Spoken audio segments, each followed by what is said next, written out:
Hello and welcome to Ninja Prep. This is Kapil Goyal, your educator and mentor for PG physics. तो इस lecture में हम बात करेंगे न्यूट्रॉन प्रोटॉन स्कैटरिंग, है ना। न्यूट्रॉन प्रोटॉन स्कैटरिंग जो कि लो एनर्जी पर होती है, उसमें क्या फॉर्मूला आता है, क्या कंसीडर किया जाता है, क्या कंसिडरेशन होता है, किस तरह से जो स्कैटरिंग क्रॉस सेक्शन एरिया है, डिफरेंशियल क्रॉस सेक्शन एरिया है, उसको किस तरह से फाइंड आउट किया जाता है, वो सब चीज़ें हम इसमें डिस्कस करेंगे। और इस लेक्चर को जब मैं डिस्कस कर रहा हूँ आप लोगों के साथ, तो ये मैं एक्सपेक्ट कर रहा हूं जो प्री रिक्विसाइट्स है इस लेक्चर की, कि आपको जो बेसिक टर्मिनोलॉजी है, यानी कि जो स्कैटरिंग एम्पलीट्यूड है, इंसिडेंट फ्लक्स है, डिफरेंशियल क्रॉस सेक्शन एरिया है, पार्शियल वेव एनालिसिस है, उसके बारे में थोड़ा बहुत आइडिया होना चाहिए। अगर वो नहीं है तो फिर थोड़ा सा आपको समझने में दिक्कत हो सकती है। चलिए स्टार्ट करते हैं। तो सबसे पहले हम यहाँ पर क्या कंसिडर कर लेंगे कि एक लो एनर्जी पार्टिकल है, न्यूट्रॉन है, जिसकी एनर्जी हमने मान ली E है। वो किसी टारगेट के ऊपर इंसिडेंट कर रहा है और वो टारगेट जो है वो प्रोटॉन है जो कि रेस्ट में है। ठीक है, तो हम कंसीडर कर लेंगे। तो consider a neutron, consider consider a neutron, neutron of low energy, of low energy, neutron of low energy E incident on a target. E यहां एनर्जी हमने उसकी लिख दी E, incident on a target, incident on a target. और target में हमने क्या ले रखा है, टारगेट में हमने लिया हुआ है प्रोटॉन, जो कि किस में है, रेस्ट में। Target at rest.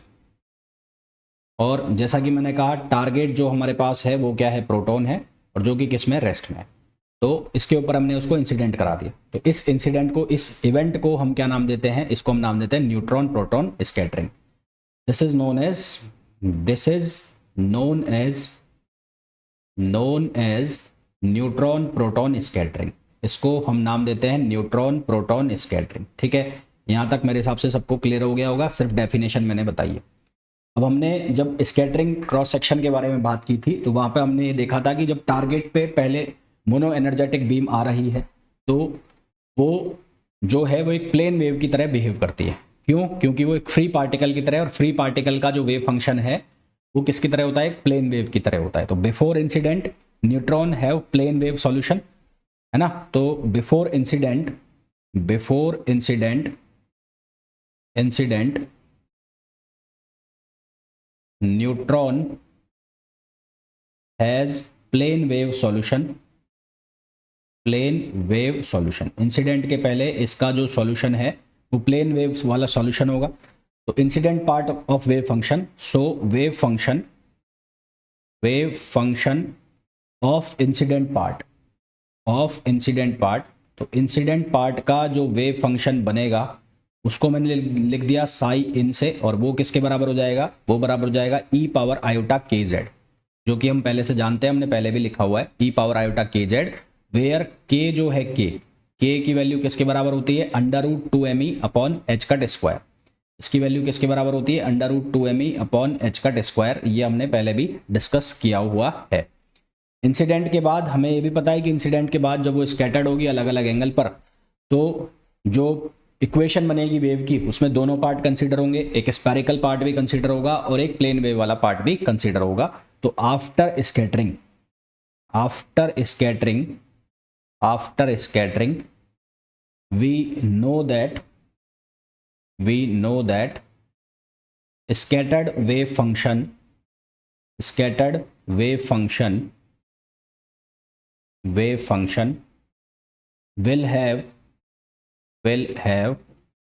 both parts, both parts, both parts कौन कौन से हो गए, i.e. Plane wave, plane wave और plus scattered wave, spherical wave, plane wave plus spherical wave. So wave function for scattered part, wave function for scattered part. तो scattered part के लिए जो हम वेव फंक्शन लिखेंगे वो क्या लिखेंगे, उसको लिखेंगे साई एस सी से, और ये किसके बराबर हो जाएगा, ये बराबर हो जाएगा ई पावर आयोटा के आर, यहाँ पर लिखेंगे आर अपॉन आर, और यहाँ ये हो जाएगा एफ थीटा फाई, ये किसके बराबर हो जाएगा, ये बराबर हो जाएगा एफ और थीटा फाई, जहाँ एफ थीटा फाई जो है ये वाला जो पार्ट है इसको हम क्या कहते हैं, स्कैटरिंग एम्पलीट्यूड, स्कैटरिंग एम्पलीट्यूड, और ये आपको पहले से पता भी होना चाहिए, स्कैटरिंग एम्पलीट्यूड। तो ये दोनों इक्वेशंस हमने लिख ली, हमने पहले भी पढ़ी हुई, तो कोई नई चीज़ है नहीं यहाँ पर। अब यहाँ पर जो टोटल वेव फंक्शन बनेगा इन दोनों का समेशन होगा, इंसिडेंट और स्कैटरिंग का। So total wave function, total wave function, total wave function, तो टोटल वेव फंक्शन जो है वो दोनों का सम होगा, किसका, साई इक्वल्स टू सम होगा Sai in plus psi scattered. तो साई इन की जो वैल्यू है वो कितनी है, ई पावर आयोटा के जेड, और इसकी वैल्यू क्या है, इसकी वैल्यू है एफ थीटा फाई और ई पावर आयोटा के आर अपॉन आर। तो ये टोटल वेव फंक्शन की वैल्यू हो गई जिसके अंदर दोनों पार्ट लिखे हुए हैं। इंसिडेंट पार्ट जो है उसमें लिखा हुआ है z, और z का यदि रेडियल डायरेक्शन में कंपोनेंट लिखा जाए तो r cos थीटा किसके बराबर होता है, z के बराबर होता है। तो इंसिडेंट पार्टिकल जो है उसके लिए मैं लिख देता हूं इंसिडेंट पार्ट, इंसिडेंट पार्ट, तो इसका जो इंसिडेंट पार्ट हमने लिखा साई इन वो बराबर है ई पावर आयोटा के जेड, और इसको हम लिख सकते हैं ई पावर आयोटा के आर कॉस थीटा। ऐसे हमने क्यों लिखा है, क्योंकि हमें जो पूरा वेव फंक्शन है उसको एक ही तरह के कोऑर्डिनेट्स में चलाना है। अब यहाँ पर हम यूज़ करेंगे किसका, पार्शियल वेव एनालिसिस का। तो by using partial wave analysis, by using partial wave analysis, partial wave analysis, तो पार्शियल वेव एनालिसिस जो मेथड है उसके अंदर जो वेव फंक्शन की वैल्यू हम निकालते हैं वो निकालते हैं अलजेब्रिक समेशन l बराबर 0 से और फिर 2l+1 i पावर l, फिर बेसल फंक्शन लेते हैं और उसके बाद हम लेजेंडरी पॉलिनोमियल दोनों का यूज़ करते हैं। तो इसके लिए हम इक्वेशन क्या लिखते हैं, वो लिखते हैं साई इन, क्योंकि हम निकाल रहे हैं इंसिडेंट पार्ट के लिए। तो ये l इक्वल्स टू 0 से, और यहाँ से बनता है ये 2l+1, ये i पावर l, यहाँ बेसल फंक्शन वाला पार्ट हो जाता है JL के आर, JL के आर, ये बेसल फंक्शन है, और एक बन जाता है हमारे पास लेजेंडरी पॉलिनोमियल, उसको हम लिखते हैं PL cos थीटा। ये थोड़ा सा पार्ट जो है आपको रट्टा मारना पड़ेगा यहाँ पर, ठीक है। यहाँ पर जो ये लिखा हुआ है JL के आर, ये लिखा हुआ है बेसल फंक्शन, बेसल्स फंक्शन। अब इसका जो पूरा सॉल्यूशन बनता है उसमें यूज होता है किसका, स्पेशल फंक्शंस का। और ये स्ट्रांगली मैं रिकमेंडेड करूंगा कि आप इतना ज़्यादा डेप्थ में मत घुसना, आप इसका बस सॉल्यूशन किस तरह से बन रहा है उस चीज़ के ऊपर ध्यान देना। अदरवाइज डेप्थ में घुसोगे मतलब वो PhD वाले साइन में जा रहे हो, फिर बहुत ज़्यादा टाइम लग जाएगा सिर्फ इसको ही करने में। PL cos थीटा जो बनेगा, PL cos थीटा, वो क्या होगा, वो होगा लेजेंडरी पॉलिनोमियल, लेजेंडरी पॉलिनोमियल। तो ये क्या होगा, ये होगा लेजेंडरी पॉलिनोमियल, ठीक है। अब यहाँ पर एसिम्प्टोटिक बिहेवियर के लिए, किसके लिए, एसिम्प्टोटिक बिहेवियर के लिए, तो for asymptotic behaviour, asymptotic, asymptotes बनाते हैं ना मैथमेटिक्स में वो, तो फॉर एसिम्प्टोटिक बिहेवियर, टोटिक बिहेवियर, ये जो हमने बेसल फंक्शन लिखा हुआ है JL के आर, इसकी फिक्स वैल्यू है, वो फिक्स वैल्यू आप याद रख लेना। वो वैल्यू क्या आएगी, वो आएगी साइन के are minus pi by two, sine के are minus pi by two, यहाँ L और लगा लेना, L pi by two upon k r, upon k r. तो हम क्या करेंगे, ये जो बेसल फंक्शन की हमने वैल्यू लिखी है, हमारे पास जो पार्शियल वेव एनालिसिस से हमने फंक्शन लिखा हुआ है उसके अंदर इसकी वैल्यू डालेंगे, उसके अंदर इसकी वैल्यू डालेंगे तो हमारे पास इंसिडेंट पार्ट का वेव फंक्शन आ जाएगा। So incident wave function, incident wave function, तो इंसिडेंट वेव फंक्शन जो हमारे पास बनेगा वो बनेगा साई इन इक्वल्स टू, ये algebraic summation L equals to 0, यहाँ हो जाएगा 2l+1 i पावर l, और JL की वैल्यू मैं डाल रहा हूँ, तो J की वैल्यू डाल दी साइन के are minus L pi by two upon k are, और यहाँ से हो जाएगा P और cos थीटा, ठीक है, PL cos थीटा जो कि लेजेंडरी पॉलिनोमियल है, PL cos थीटा।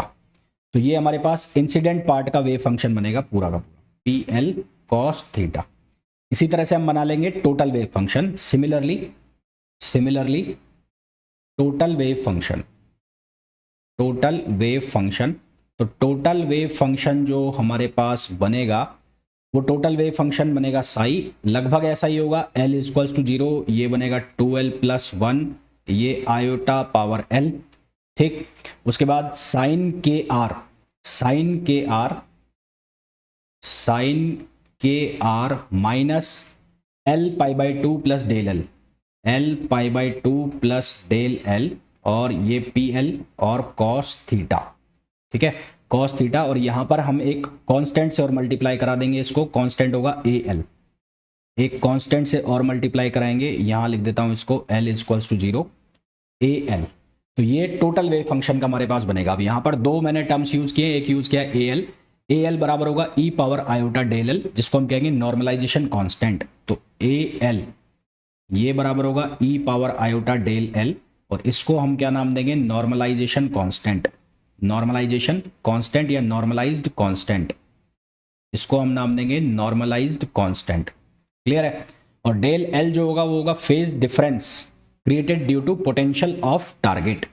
एक होगा डेल एल जो यहां पर लिखा है, तो ये डेल एल क्या होगा, phase difference, phase difference, phase difference created due to, created due to, due to potential of target, potential of target, ठीक। अब हमारे पास एक चीज है कि साई टोटल किसके बराबर है, Sai in plus psi S C. तो हमारे पास टोटल वेव फंक्शन भी है और इंसिडेंट वेव फंक्शन भी है, तो यहां से साई एस सी किसके बराबर हो जाएगा, साई माइनस साई इन। अब आपको वो दोनों वेव फंक्शन जो हमने निकाले हैं वो दोनों यहां पर इंट्रोड्यूस कराने इस इक्वेशन के अंदर, और फिर आपको आंसर निकालना है। अब जब आप इसको सॉल्व करोगे तो बहुत लंबा चौड़ा मैथमेटिकल सॉल्यूशन जाएगा, यहाँ पर आपको स्पेशल फंक्शंस यूज करने पड़ेंगे, आपको हाइपरबोलिक फंक्शन यूज करना है और उसके बाद आंसर निकालना है, तो वो मैं रिकमेंड नहीं करूंगा। आप डायरेक्ट जो वेव फंक्शन है उसको लिखो, ठीक है। डायरेक्ट वेव फंक्शन जो आपके पास यहाँ से किसका फॉर्मूला आएगा, यहाँ से आपके पास जब इसको आप सॉल्व करोगे, ये जो इक्वेशन है इसको सॉल्व करोगे तो यहाँ से आपको स्कैटरिंग एम्पलीट्यूड की वैल्यू मिलेगी।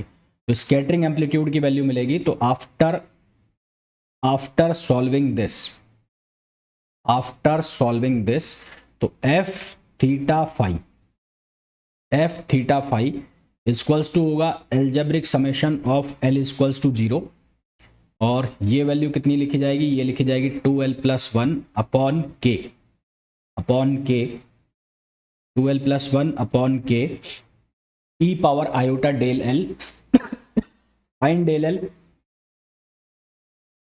Upon k e power iota del l sine del L और P l cos theta, P l cos theta.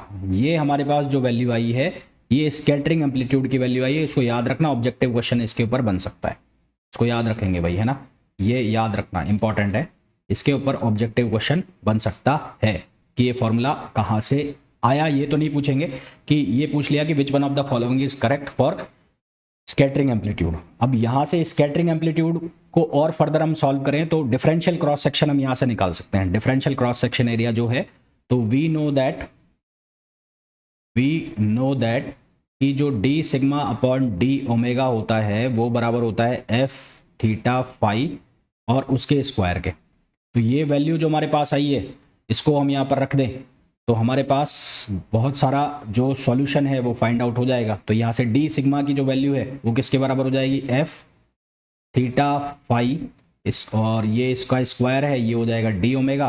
तो सिग्मा की वैल्यू हम यहाँ से निकाल लेंगे। तो सिग्मा की वैल्यू कैसे निकालेंगे, तो sigma equals to double integration होगा क्योंकि दो एंगल दिए हुए हैं, तो एक तो हो जाएगा 0 से पाई और एक हो जाएगा 0 से 2 पाई, एक हो जाएगा 0 से 2 पाई। अब ये जो F theta dot square theta phi square है इसको हम ऐसे लिख सकते हैं, एफ थीटा फाई और एक बार इसका complex conjugate F theta phi, ऐसे लिख सकते हैं ना, ये हमने पढ़ा हुआ है क्वांटम के अंदर। और ओमेगा की वैल्यू जो है वो क्या होती है, वो होती है साइन थीटा डी थीटा और डी फाई। ये किसकी वैल्यू रख दी, ओमेगा की वैल्यू रख दी। तो यहां से अब इसको सॉल्व करना है और इसको सॉल्व करना है, तो इसके बाद इसको सॉल्व करने के बाद जो आपको आंसर निकलेगा वो मैं आंसर डायरेक्ट लिख रहा हूं। तो after solving this, after solving this, तो इसको जब आप सॉल्व करोगे पूरे को तो यहां से आंसर जो निकलेगा वो निकलेगा sigma equals to 4 pi upon k square, 4 pi upon k square ये algebraic summation L equals to 0, ये 2L plus 1, 2L plus 1 sine square del L, ये सॉल्यूशन निकलता है किसका? डिफरेंशियल क्रॉस सेक्शन एरिया का। डिफरेंशियल क्रॉस सेक्शन एरिया का solution निकलता है, जो आपको याद रखना है ना, इंपॉर्टेंट है और बहुत बार क्वेश्चन इसके ऊपर पूछा जाता है। अब यहाँ पर दो चीज़ों का सॉल्यूशन हम कंसिडर करते हैं, दो केसेस के लिए, एक L बराबर 0 और एक कंसिडर करते हैं हम किसके लिए? L बराबर 1 के लिए। तो फॉर